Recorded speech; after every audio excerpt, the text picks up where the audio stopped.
So over here you can see that I have a project, and let's say I want to go ahead and export this project out in different formats. So to do that, all you need to do is go to the file menu and then go to export right here. Once you do that, you can go ahead and choose export, and here on the left hand side you can see that there's various formats that you can choose from. For example, you can go ahead and choose regular JPG format, PNG, and you can even see like you can go ahead and export this as a PDF format, a PSD Photoshop editable format, and even you can see that you can export it as a Canva design as well and upload the design to Canva.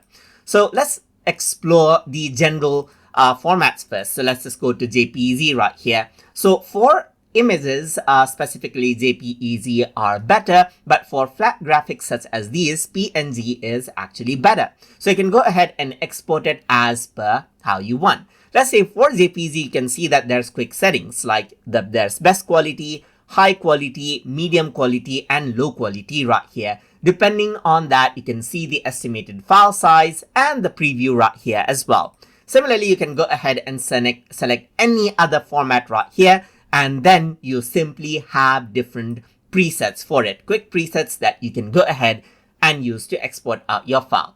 So for JPG, let's say for example, if you were to go ahead and click on anything over here on the right hand side, you can go ahead and change the width and height as well. For example, you can say 500 by 500 pixels. You can lock the aspect ratio, or you can go ahead and then unlock it by removing this, and then you can go ahead and squeeze it out right here, just like this as well. But we have our square design, so I'm just going to go ahead and lock the aspect ratio. Similarly, you got different options right here for the compression as well. For example, you can see resampling method. You can choose the area like whole document, change the quality level of the JPG right here, and depending on that, you can see the estimated file size again. And there's various options like you can choose not to export the hidden layers right here. You can see that you can choose progressive method right here and so forth. But a lot of the time you don't need to worry about a lot of these, but here you can see that you can change out everything. Like for example, you can choose CMYK, you can choose grayscale, export, and so forth right here. You can even choose the color profile as you wish as well right here, just like this. So you can see that you can embed metadata, that is the data about the image as well, and even embed SDR image with maps as well. So you can see that there's various options, and depending on different formats, there are different options as you require. But for general use, you don't really need to go ahead and work in this in detail. You can simply choose a format and choose the preset that you want, and you're good to go. You can go ahead and export it.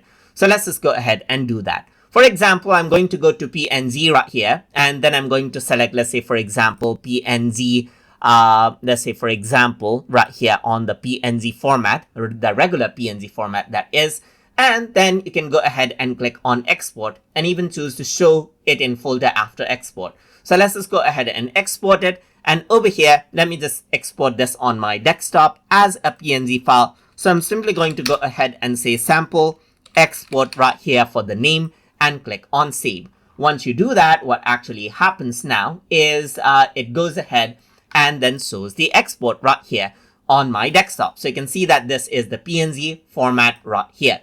You want to export it in JPEG, then you can simply do the same. Go to export, then go to export right here, and then go around over here onto, let's say for example, JPEG, select out the quality level right here, change the parameters if you need, click on export, and then you can go ahead and say sample 2. Let's say for example, and then what happens is that it gets exported out as JPEG as well, just like this. So that is how you can go ahead and work around with exporting of projects inside of Affinity in the format that you need. So I hope you guys learned something as always.